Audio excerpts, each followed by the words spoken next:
que presenta el subsecretario de Salud. Nos referíamos a los datos, a las cifras, a las contingencias y no a las medidas sanitarias. En ningún momento hicimos un llamado a desobedecer indicaciones específicas del Consejo de Salubridad General respecto a la política de aislamiento general impuesta por este órgano. Es importante destacar que en este espacio, como en todos los noticieros de TV Azteca, siempre hemos sido respetuosos de las leyes y particularmente con aquellas que procuran la salud, que procuran la integridad de los mexicanos. Aunado a lo dicho el viernes, hemos expuesto además en hechos la preocupación de que la parte económica, como lo comentábamos, la pérdida de empleos, la parte económica de la crisis del COVID-19 ha quedado en un segundo plano. Nos preocupa entonces esa pérdida de empleos, esa pérdida de ingresos, de dinero que afecta a todos los ciudadanos, en particular a los más pobres, a los que menos tienen. Para hablar tanto de esta situación, de las inconsistencias, de las cifras entre el gobierno federal y los gobiernos de los estados y también de la manera en que se está atendiendo la situación económica, tuvimos esta tarde una conversación con el subsecretario de Salud, Hugo López-Gatell. Doctor, el viernes pasado presentamos una información a partir de unas discrepancias en los números, en las cifras que se ofrecen en los gobiernos de los estados o que ofrece el Consejo de Salubridad desde la Ciudad de México. ¿Por qué existen estas diferencias? Exacto. Básicamente lo que vemos aquí es un proceso incompleto de notificación. La Secretaría de Salud Federal es un órgano normativo y también es el que coordina todo el Sistema Nacional de Vigilancia Epidemiológica, en el que se incluyen estos datos de una epidemia y de más de 150 enfermedades sujetas a vigilancia epidemiológica. Quien produce la información son las localidades. Cada uno de los miembros del personal de salud lo integran a nivel del Estado y también lo transfieren a la Federación. Antiguamente, cuando las transacciones eran de papel, tenía que seguirse ese ritual. Hoy lo que tenemos es una notificación inmediata, pero no se pierde la responsabilidad de la autoridad sanitaria estatal de garantizar la notificación. Y a veces eso tiene desfases por razones técnicas, por rebase de capacidades en los estados, y simplemente hay que lograr que se notifique hasta el nivel federal. Nadie está mintiendo en esta situación. No, es simplemente un asunto de un desfase de tiempo. Vamos a suponer que aquí hay un estado que tenga 10 casos nuevos, pero no los notifica en tiempo real. El estado los conoce, pero puede pasar un tiempo en que la federación no los conozca. Lo que debe ocurrir es que se informen en tiempo real, pero si eso no pasa, pues puede haber un desfase de 1, 2, 3 o más días en que se conozcan el nivel federal. Hay en ocasiones algo de incertidumbre, algo de temor. Parecería que llegar a la fase 3 es un pico de contagios enorme. ¿Qué significaría entonces llegar a la fase 3? Llegar a la fase 3 implica la fase más retadora de esta epidemia. Y lo hemos venido diciendo desde antes de tener el primer caso en México.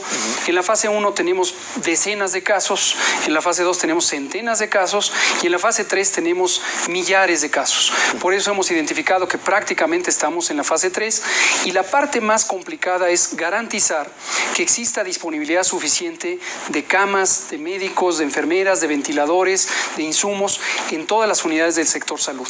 Esta epidemia es de una dimensión histórica, literalmente histórica. Hace 100 años, un poco más de 100 años, en 1918 y 19, se presentó la más grande pandemia de influenza. Desde entonces y hasta la fecha no se había presentado una epidemia de esta magnitud. Entonces, prácticamente cualquier sistema de salud en cualquier país del mundo, por competente, por moderno, por bien organizado que sea, va a ver rebasadas sus capacidades. Entonces, por eso es que durante la fase 2, el énfasis, pero que sigue vigente, es el famoso quédate en casa para disminuir la velocidad de transmisión. Esto quiere decir menos contagios por día y por lo tanto menos pacientes que requieran atención. ¿En qué momento podemos hablar de fechas? ¿En qué momento podríamos ver luz en el túnel? Sí, aquí ha sido muy importante el trabajo al que contribuyeron académicas y académicos de las universidades públicas, que nos permitió hacer una predicción muy consistente sobre cuándo presentaríamos el momento máximo de la epidemia. La mayoría coinciden que sería entre la primera y la segunda semana de mayo, Y después, el momento de declive, que empezaría prácticamente al final de mayo, estaríamos teniendo una reducción sostenida de contagios, posiblemente hasta llegar a finales de junio, como momento de descenso de la transmisión, con una pequeña continuidad de la transmisión que podría bien irse hasta el final del año. Esto lo que nos permite es identificar un momento en el que será más seguro disminuir estas medidas de control, y estas medidas de control hemos estado muy conscientes desde el inicio que tienen consecuencias sobre la economía, sobre la vida pública.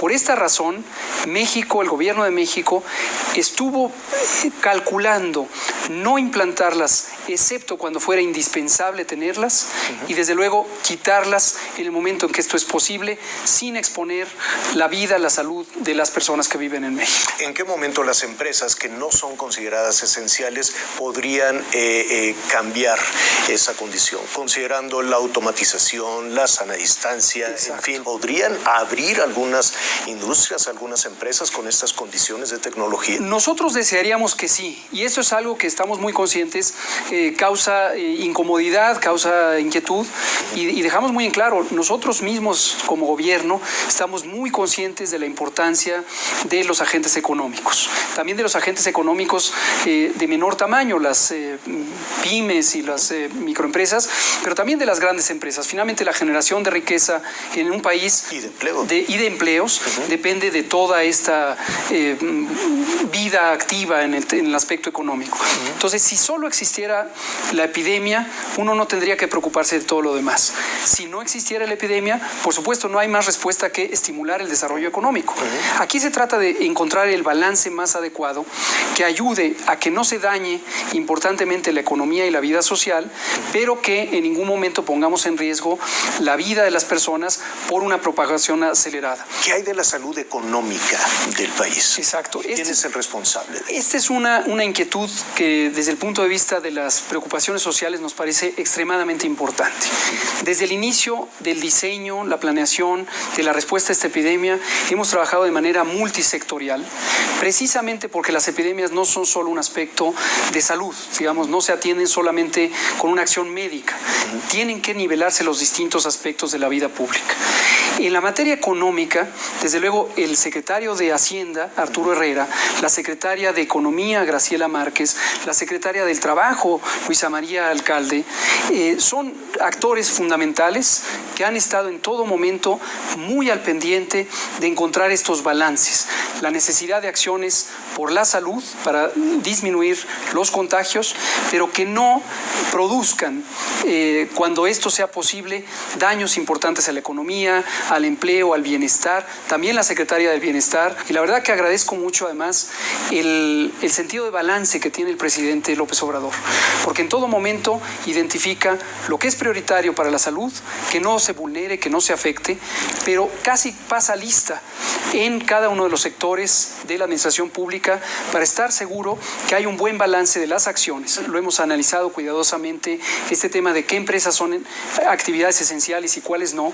Eso lo hicimos de manera colegiada. ¿Y cuáles podrían modificar? ¿Y cuáles se podrían modificar? De manera colegiada, en particular con Economía, Hacienda y Trabajo. Doctor, gracias. Muchas gracias. No, al contrario. Gracias. No.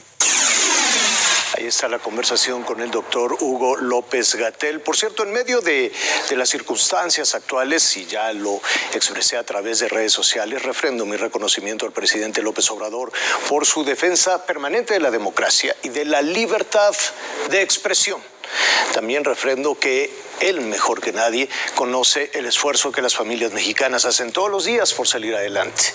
No podemos permitir que el miedo esté por encima de México. Y en más asuntos.